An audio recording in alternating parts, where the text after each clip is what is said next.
Learning by mini में आपका स्वागत है। आज की इस वीडियो में हम सीखेंगे future continuous tense. Future indefinite tense के बारे में मैंने आपको ऑलरेडी बता दिया है और वीडियो भी अपलोड है, तो वहाँ पर जाकर आप देख सकते हैं। तो फ्यूचर कंटिन्यूअस टेंस की पहचान क्या है? तो फ्यूचर कंटिन्यूअस टेंस की पहचान यदि आपको बाकी के अंत में रहा होगा, रही होगी, रहे होंगे दिखाई दे तो वहाँ पर फ्यूचर कंटिन्यूअस टेंस होगा।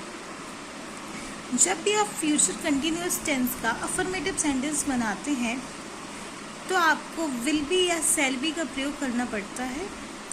इसके बाद आप वर्ब की फर्स्ट फॉर्म के साथ आईएनजी लगाते हैं, ठीक है। तो इसमें सिंपल है कि आई और वी के साथ आप शैल बी का यूज़ करेंगे, और अगर आपके पास सी, ही, दे, यू, इट या यदि कोई नाउन्स है तो आप उसके साथ विल बी का प्रयोग करेंगे। और आई और बी के साथ विल बी का प्रयोग कब होता है? जब आपको कोई काम मजबूरी में करना पड़ रहा है तब वहाँ पर विल बी का प्रयोग होगा आई और बी के साथ। सेम कंडीशन यहाँ भी है कि यदि आपको कोई काम मजबूरी में करना पड़ रहा है तो आपको विल बी की जगह शैल बी का प्रयोग करना पड़ेगा, सी, ही, दे, यू, इट और नाउन्स के साथ, ठीक है। तो हमारे पास वाक्य रचना क्या है कि सबसे पहले आप सब्जेक्ट लिखेंगे, फिर आपके पास विल बी और शैल बी, जो भी आपके सब्जेक्ट के साथ सूटेबल है वो लगाएंगे आप। मैंने आपको बता दिया कि विल बी कहाँ लगना है और शैल बी कहाँ लगना है, ठीक है। फिर वर्ब की फर्स्ट फॉर्म के साथ आप आईएनजी लगाएंगे क्योंकि हमारे पास कॉन्टिन्यूअस टेंस है, तो कॉन्टिन्यूअस टेंस के साथ आप हमेशा वर्ब की फर्स्ट फॉर्म के साथ आईएनजी का प्रयोग करते हैं। फिर आप ऑब्जेक्ट लिखेंगे, फिर अगर आपके पास कोई एडवर्बिएबल एडजेक्ट्स है तो वो लिखेंगे। तो सबसे पहले हम एग्जाम्पल के थ्रू इसको समझेंगे। हमारे पास एग्जाम्पल है कि कल यहाँ गायें चर रही होंगी। तो हमारे पास सबसे पहले हमारे पास कर्ता क्या है? यहाँ पर कर्ता है हमारे पास गाय। चूँकि हमारे पास यहाँ पर एक गाय नहीं है, बहुत सारी गायें, तो हम यहाँ पर काउस लिखेंगे। फिर मैंने आपको बताया कि आपको नाउन्स के साथ विल बी का यूज़ करना है, ठीक है। तो काउस, विल बी। अब चरना हमारे पास होता है ग्रेज। चूँकि हम कंटिन्यूस बना रहे हैं इसलिए हम करेंगे ग्रेजिंग आईएनजी के साथ। हमारे पास हो जाएगा ग्रेजिंग हियर टुमारो, ठीक है। सेकंड सेंटेंस हमारे पास है कि संध्या को हमारी दादी हमें कहानियाँ सुना रही होंगी।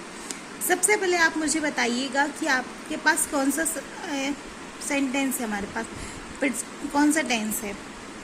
पास्ट का है, फ्यूचर का है या प्रेजेंट का है? प्रेजेंट कंटिन्यूअस है कि प्रेजेंट इंडेफिनिट है कि प्रेजेंट का परफेक्ट है कि प्रेजेंट का परफेक्ट कंटिन्यूअस है या पास्ट का कंटिन्यूअस है या फ्यूचर का कंटिन्यूअस है? तो कौन सा है बताइए। तो जैसे कि हमने बाकी के अंत में देखा कि हमारे पास रही होगी दिख रहा है हमें, तो हमें पता लग गया कि हमारे पास फ्यूचर कंटिन्यूअस टेंस है, ठीक है। तो फ्यूचर कंटिन्यूअस टेंस के लिए आपको किस किस बात का ध्यान रखना है मैंने आपको बता दिया वाक्य रचना में, कि आपको अगर आपके पास कोई नाउन दिया गया है तो आप विल बी का यूज़ करेंगे, ठीक है। तो सबसे पहले हमारे पास इसमें कर्ता क्या है? कर्ता हमारे पास है हमारी दादी, ठीक है। तो our grand mother will be. अब कहानी सुनाना हमारे पास होता है टेलिंग ए स्टोरी, ठीक है।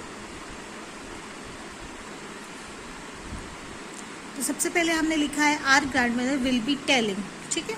अब वो कहानी किसको सुना रही है? ऑब्जेक्ट है हमारे पास, हमें सुना रही है ना, तो टेलिंग अस स्टोरीज।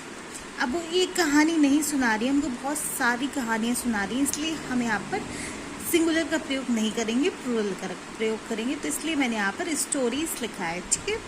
कब सुना रही हैं? शाम को सुना रही हैं, तो हम संध्या के साथ इन दी इवनिंग, ठीक है। तो हमारे पास सेंटेंस बन जाएगा कि our grandmother will be telling us story in the evening. तो आई होप आपको क्लियर हो गया। अगर आपको नहीं क्लियर हो तो हम और एग्जाम्पल की तरह उसको अच्छे से समझेंगे, ठीक है। फिर हमारे पास है कि डाकिया 2 बजे से डाक ला रहा होगा। तो सबसे पहले कौन सा टेंस है हमारे पास? फ्यूचर का कंटिन्यूअस टेंस है। फ्यूचर कंटिन्यूअस टेंस का कौन सा है? अफर्मेटिव है, नेगेटिव है कि इंटेरोगेटिव है?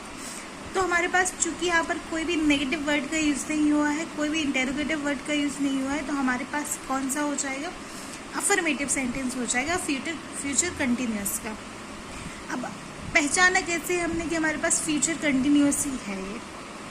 तो बाकी के अंत में चूंकि हमको रहा होगा, रही होगी दिख रहा है, चूंकि रहा होगा दिख रहा है, तो हमारे पास फ्यूचर कंटिन्यूस टेंस है। ठीक है। अब मैंने आपको बताया था कि अगर आपके पास कोई भी नाउन दिया गया है तो आप उसमें विल बी का प्रयोग करेंगे। तो पोस्टमैन हमारे पास एक नाउन है, तो इसलिए हम इसमें विल बी का प्रयोग करेंगे। तो पोस्टमैन विल बी।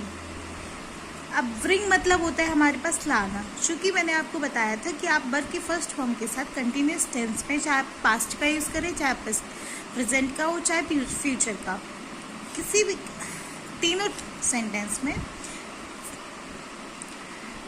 चाहे आपके पास कोई भी कंटिन्यूस हो, पास्ट का हो, फ्यूचर का हो या प्रेजेंट का हो, आप उसमें हमेशा व्रिंगिंग मतलब आईएनजी का प्रयोग करेंगे वर्ब के फर्स्ट फॉर्म के साथ। ठीक है। तो यहाँ पर व्रिंगिंग का यूज़ किया गया है, द मेल एट 2 o'clock। ठीक है। फिर हमारे पास एक गुरुजी हमारी कल परीक्षा ले रहे होंगे। तो हमारे पास सबसे पहले कर्ता क्या है? टीचर। मैंने आपको बताया कोई भी नाउन हो तो आप विल बी का प्रयोग करेंगे। Teacher will be conducting are examination tomorrow. ठीक है। हाँ, फिर अब हम सिंपल सा समझ लेंगे कि हम यहाँ हॉकी खेल रहे होंगे। We will be playing hockey here. Sorry, 1 minute. तो यहाँ पर आएगा we shall be playing hockey here, क्योंकि मैंने आपको बताया है कि आई और वी के साथ आपको हमेशा शैल का यूज़ करना है, शैल वी का। ठीक है। फिर मूसलाधार वर्षा हो रही होगी। It will be raining heavily. ठीक है। अब हम फ्यूचर कंटिन्यूस टेंस का नेगेटिव सेंटेंस सीखेंगे। ठीक है। तो जब भी आप फ्यूचर कंटिन्यूस टेंस का नेगेटिव सेंटेंस बनाएंगे तो आपको विल नॉट बी या शैल नॉट बी का प्रयोग करना पड़ेगा। इसके बाद आप वर्ब के फर्स्ट फॉर्म के साथ आईएनजी का प्रयोग करेंगे। ठीक है। तो हमारे पास सिंपल सी वाक्य रचना है कि सब्जेक्ट विल नॉट बी और शैल नॉट बी का प्रयोग आप अपने सब्जेक्ट को देख के लगाएंगे। फिर वर्ब की फर्स्ट फॉर्म आईएनजी के साथ, अगर आपके पास कोई ऑब्जेक्ट है तो ऑब्जेक्ट, और एडवर्बियल एडजेक्ट से तो वो। ठीक है।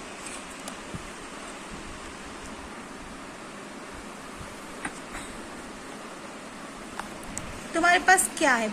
आई ओ बी के साथ करेंगे आप शैल नॉट बी का प्रयोग, और she, he, they, you, it, nouns, name के साथ आप करेंगे विल नॉट बी का प्रयोग। ठीक है। तो जैसे कि हमारे पास है धोबी कपड़े नहीं धो रहा होगा। सबसे पहले आप मुझे बताएंगे कि कौन सा हमारे पास टेंस है, पास्ट का है, प्रेजेंट का है कि फ्यूचर का है। फिर हमें समझ में आ गया कि बाकी के अंत में हमको दिख रहा है कि रहा होगा, तो फ्यूचर है, फ्यूचर कंटिन्यूस टेंस है। अब फ्यूचर कंटिन्यूस टेंस का कौन सा है, अफर्मेटिव है कि नेगेटिव है? चूंकि हमको यहाँ पर नेगेटिव वर्ड सेंटेंस में दिख रहा है तो इसलिए हमारे पास नेगेटिव सेंटेंस होगा। ठीक है, फ्यूचर कंटिन्यूस का। ठीक है। फिर मैंने आपको बताया था कि यदि आपके पास कोई भी नाउन्स दिया गया है तो आप उसमें विल नॉट बी का प्रयोग करेंगे। तो सबसे पहले आप लिखेंगे धोबी, चूंकि हमारे पास धोबी को हम बोलते हैं वॉशरमैन। फिर हमारे पास नेगेटिव सेंटेंसेस तो विल नॉट बी का प्रयोग होगा, will not B washing clothes. ठीक है। अब वॉशिंग मैंने क्यों लिखा है? क्योंकि कंटिन्यूस टेंस में हम वर्ब की फर्स्ट फॉर्म के साथ आईएनजी का प्रयोग करते हैं। ठीक है। राम दीवार नहीं बना रहा होगा। सबसे पहले हमारे पास राम नाउन है, तो नाउन के साथ हम विल नॉट बी का प्रयोग करेंगे क्योंकि हमारे पास नेगेटिव सेंटेंस है। बनाना हमारे पास होता है बिल्ड, और जब भी हम किसी बिल्डिंग को या कोई दीवार को बनाते हैं तो हम बिल्ड का यूज़ करते हैं। ठीक है। लेकिन हम इसमें बिल्ड नहीं लिखेंगे, हम आईएनजी लगाएंगे क्योंकि हमें कंटिन्यूस टेंस बनाना है इसका। ठीक है। तो Ram will not be building wall. ठीक है। मैं आज नहीं लिखता रहूँगा, तो I shall not be writing today. अब यहाँ पर मैंने शैल नॉट बी का यूज़ क्यों किया है? क्योंकि मैंने आपको बताया था कि यदि आपके पास आई और वी दिया गया है तो आप शैल नॉट बी का यूज़ करेंगे अगर आपके पास नेगेटिव सेंटेंस है। अगर अफर्मेटिव सेंटेंस है तो आप शैल वी का यूज़ करेंगे। ठीक है, आई और वी के साथ। फिर हमारे पास अगला एग्जाम्पल है कि लड़के आज दिन भर काम नहीं करते रहे होंगे। तो मैंने आपको बताया था कि अगर आपके पास कोई भी नाउन दिया गया है तो आप विल नॉट बी का यूज़ करेंगे अगर आपके पास नेगेटिव सेंटेंस है।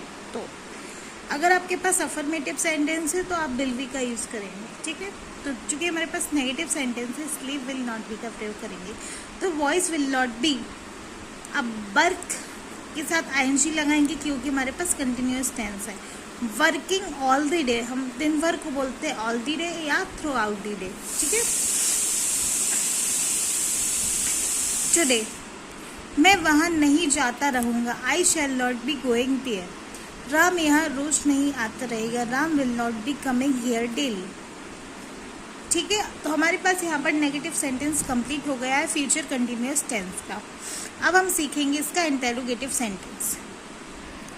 तो फ्यूचर कंटिन्यूअस टेंस का इंटेरोगेटिव सेंटेंस बनाने के लिए, जब भी आप फ्यूचर कंटिन्यूअस टेंस का इंटेरोगेटिव सेंटेंस बनाएंगे तो विल या सेल को आप बाकी के प्रारंभ में लिखेंगे। इसके बाद आप सब्जेक्ट लिखेंगे, सब्जेक्ट के बाद आप बी लिखेंगे, बी के बाद आप वर्ब की फर्स्ट फॉर्म के साथ आईएनजी लगाएंगे। तो आई और बी के साथ आप सेल लिखेंगे और सी, ही, दे, यू, इट्स, नाउन, नेम के साथ आप विल लिखेंगे। तो आप सबसे पहले देखेंगे विल या सेल, बाकी रिश्ता क्या है हमारे पास, विल या सेल, जो भी आपके सब्जेक्ट के साथ सूटेबल हो। फिर आप लिखेंगे सब्जेक्ट, फिर आप लिखेंगे वी, वर्ब की फर्स्ट फॉर्म के साथ लिखेंगे आप आईएनजी, ऑब्जेक्ट प्लस एडवर्बिएबल एडजेक्ट्स, और क्वेश्चन मार्क लगाना नहीं भूलेंगे क्योंकि हमारे पास इंटेरोगेटिव सेंटेंस है। फिर हमारे पास एक एग्जाम्पल है, क्या माली पौधे को सींचता रहेगा। तो कौन सा सेंटेंस है हमारे पास, इंटेरोगेटिव सेंटेंस है। इंटेरोगेटिव सेंटेंस किसका है, प्रेजेंट का है, पास्ट का है कि फ्यूचर का है, फ्यूचर का है। क्योंकि फ्यूचर का है वो तो ठीक है, इंटेरोगेटिव है। अब कौन सा है, इंडेफिनेट है फ्यूचर का कि कॉन्टीन्यूअस है, तो कॉन्टीन्यूअस है क्योंकि बाकी के अंत में हमको रहा है, रही है, रहे हैं, रही होगी, रहा होगा, रही होगी, ये दिख रहा है, तो रहेगा दिख रहा है, ठीक है। तो will the gardener will the gardener be watering the plants. क्या रमेश मोटर चला रहा होगा। तो मैंने आपको बताया था कि आपके पास कोई भी नाउन है तो आप विल का प्रयोग करेंगे नाउन के साथ। तो will Ramesh be driving a car. फिर हमारे पास है क्या वह कहानी कह रहा होगा। Will he be telling a story. क्या तुम्हारे पिताजी हमें सबक पढ़ा रहे होंगे। Will your father be teaching us A lesson. साथ में आप क्वेश्चन मार्क लगाएंगे क्योंकि वो बहुत ज़्यादा इम्पोर्टेंट है, ठीक है। अब हम इसका सीखेंगे क्वेश्चन वर्ड वाला इंटेरोगेटिव। तो जब भी आपके वाक्य में यदि आपको व्हेन, वेयर, व्हाई, हाउ हो तो इन वाक्यों की शुरुआत आप व्हेन, वेयर, हाउ से करते हैं। इसके बाद विल या शैल का प्रयोग करेंगे आप। फिर आप इसके बाद सब्जेक्ट लिखेंगे, सब्जेक्ट के बाद आप बी लगाएंगे और वर्ब की फर्स्ट फॉर्म के साथ आईएनजी लगाते हैं। तो हमारे पास वाक्य रचना क्या है, वाक्य रचना है वेयर, वाई, हाउ, सेल या विल, जो भी आपके वाक्य सब्जेक्ट के साथ जाता है वो लगाएंगे आप। फिर सब्जेक्ट लिखेंगे, फिर इसके बाद बी लिखेंगे, वर्ब की फर्स्ट फॉर्म के साथ आईएनजी प्लस ऑब्जेक्ट प्लस अगर आपके पास कोई एडवर्बिएबल एडजेक्ट्स दिया गया है तो वो, फिर आप क्वेश्चन मार्क लगाएंगे। तो हमारे पास है दर्जी कपड़े क्यों सी रहा होगा। तो सबसे पहले हमारे पास हमें ये पता है कि हमारे पास फ्यूचर कंटिन्यूअस टेंस है। फ्यूचर कंटिन्यूअस का इंटेरोगेटिव सेंटेंस है, वो भी क्वेश्चन वर्ड वाला, ठीक है। तो सबसे पहले आप क्वेश्चन वर्ड लिखेंगे। तो क्वेश्चन वर्ड हमारे पास क्यों को हम बोलते हैं वाई। फिर मैंने आपको बताया था कि अगर आपके पास कोई नाउन दिया गया है तो उसके साथ आप विल का प्रयोग करेंगे। तो दर्जी चूँकि हमारे पास नाउन है इसलिए हम विल का प्रयोग करेंगे। तो वाई विल टेलर, टेलर के बाद आप लगाएंगे वी, क्योंकि मैंने आपको बताया था सब्जेक्ट के बाद आपको लगाना है बाकी रचना में बी। सिल्ला हमारे पास, सीना हमारे पास होता है सिल्ला, शिव, तो हमारे पास सीयू के साथ आईएनजी लगेगी क्योंकि हमारे पास कंटिन्यूअस टेंस है, ठीक है। स्यूइंग क्लॉथ्स, साथ में क्वेश्चन मार्क, ठीक है। तुम वहाँ कल क्यों जा रहे होगे।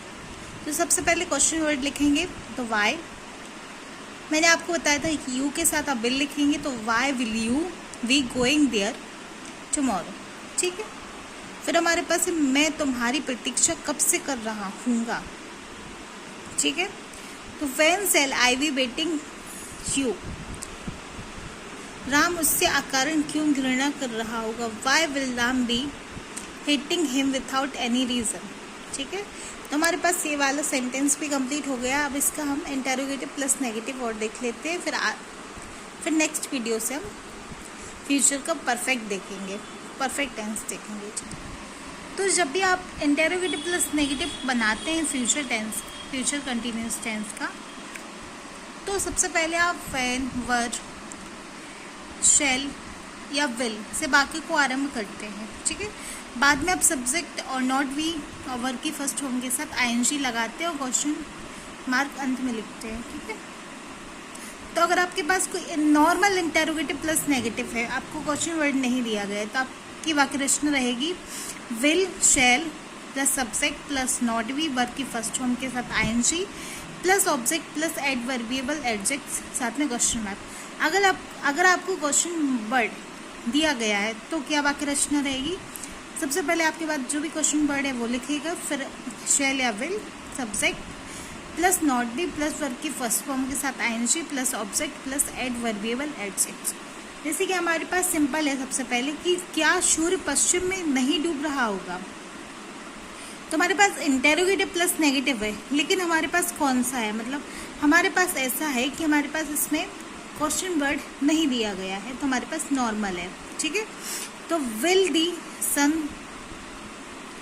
Not be setting in the west, ठीक है। क्या तुम बाजार से फल नहीं ला रहे होगे, will you not be bringing fruits from market. फिर हमारे पास लास्ट के मोहन इस समय कहाँ नहीं जा रहा होगा, where will Mohan not be going at this time. Last example है हमारे पास कि तुम बाजार क्यों नहीं जा रहे होगे, why will you not going to market. Thank you for watching, like share and subscribe to my channel, enjoy your videos. I hope आपको सारे सेंटेंस क्लियर हो गए हों, अगर नहीं हुए तो एक बार फिर से आप वीडियो पीछे करके देख सकते हो। Okay, bye.